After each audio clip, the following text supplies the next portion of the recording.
no, I'm going to go first because Jim is going to go last. As it should be, right? We've been married almost 35 years, so I think we're used to this, right? Thank you very much for inviting us. It's our pleasure to be here and to help you celebrate your 110th anniversary. And also, I love that project, the little free libraries. So congratulations on that good project, too. I've got a lot of questions about how did you get involved with horses and how did you get involved. I'm not a horse person. I don't ride. I don't own horses or anything like that. But it started back in 1997. You never know when you say yes to something where that's going to lead you. And Jim reminds me every day, you know, why did you first say yes? But it has become a passion, and it has taken, literally I could work 8 to 10 hours every single day for 7 days a week and never be caught up with the demand on things to do. I'll explain, you know, some of that a little bit. But they want to know, how did you first get started? Well, it was back in 1997, DRC, Detroit Racecourse, was closing. A woman came up to me at a Michigan tailgate, and that's where you meet everybody, right? And she said, you know what? There are 200 horses at risk of going to slaughter because they're closing. The horses have no place to go. The racehorse owners have no place to take them. And I came up with an idea that if we can let the public know that they could adopt these horses, we can save these horses. So she and I went to the backside of DRC, and we talked to the trainers and took pictures of the thoroughbreds. Now, I hadn't been around thoroughbreds. I mean, I'd only seen them on TV. Once you see a thoroughbred in person, oh my gosh. I mean, they're like a huge equine athlete. There's like, I don't know if you know horse sizes, they're 16'3", 17 hands, but they're an athlete. They're absolutely gorgeous. So I immediately fell in love with these thoroughbreds. And then I'm feeding a carrot to the granddaughter of Secretariat. And I mean, I'm totally hooked. Make a long story short, I did a news story, and of course, you know, we got a lot of response from the news story, and we found a home for every one of those 200 horses.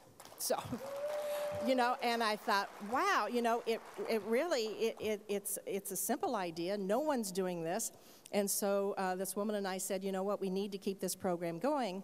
And when Muskegon opened with the racetrack, we continued that with some other volunteers in that area. And so we continued with that, with posting and on the website. And then it quickly changed because some of the trainers didn't want to wait to sell their horses. They didn't want to deal with the public, you know, coming to see them. So they said, well, why don't you just take the horse? Why don't you take the horse and train the horse? So that changed our whole program. So then we started taking the horses and retraining them for new careers.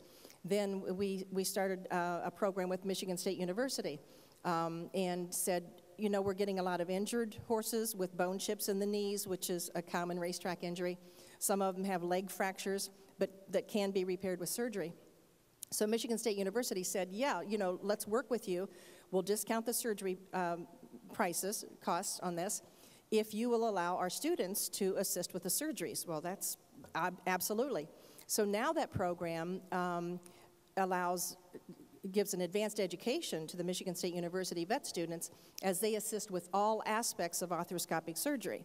So the Michigan State vet program, equine vet program, is one of the best in the country, primarily because of the Canter thoroughbreds.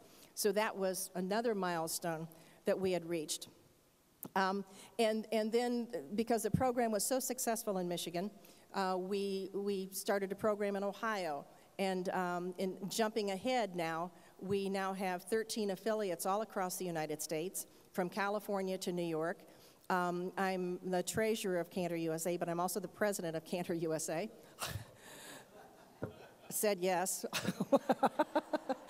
And then I also am the executive director of Canter Michigan.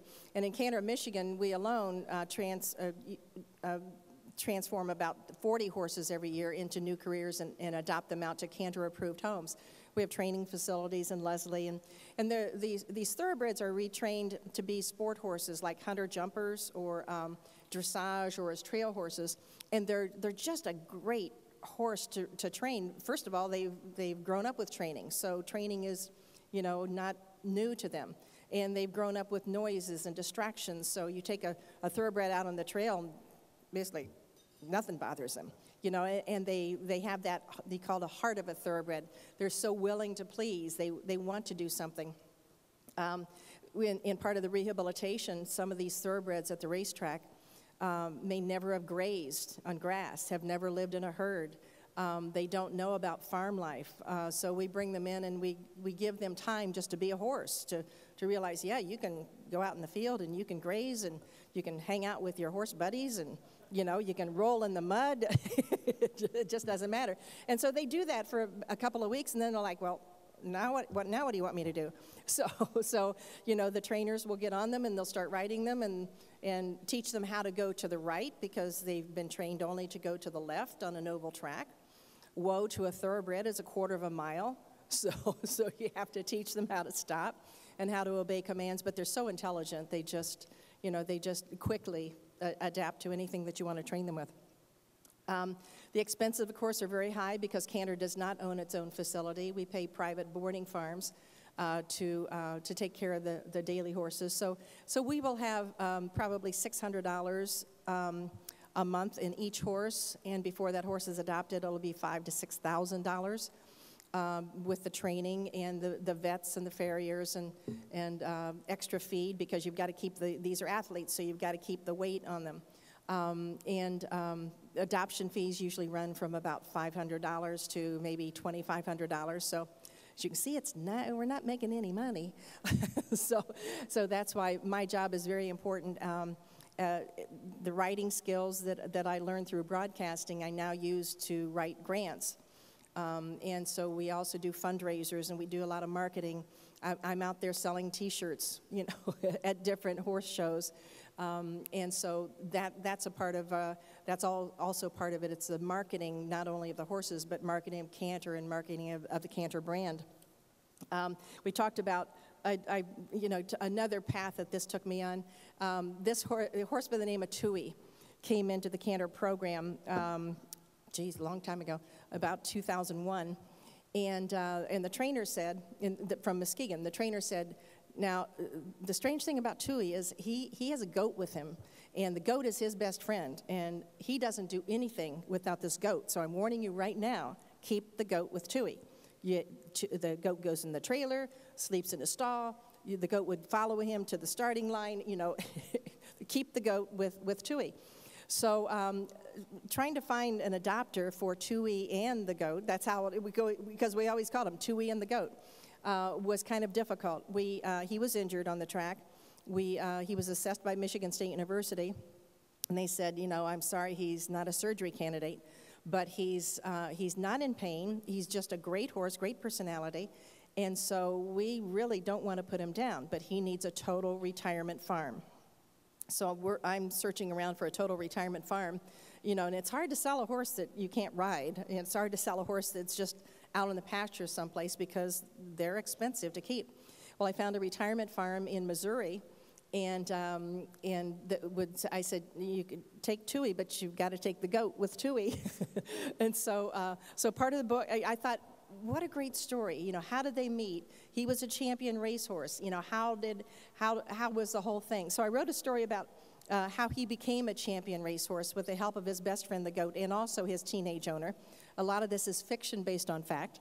It's for ages 2 to adult, and I say adult because I wrote the book I wanted to read. And so I love the story, but it's basically the bottom line. It's about friendship. It's about how they never gave up on each other. And so Jim and I went out to Missouri, and Jim took video and pictures of me with Tui. Now you got to remember, I'm not a horse person. I am kind of afraid of this horse. But I love him because I've written a story. I know everything about him, even though, you know, some of it's fiction. So, I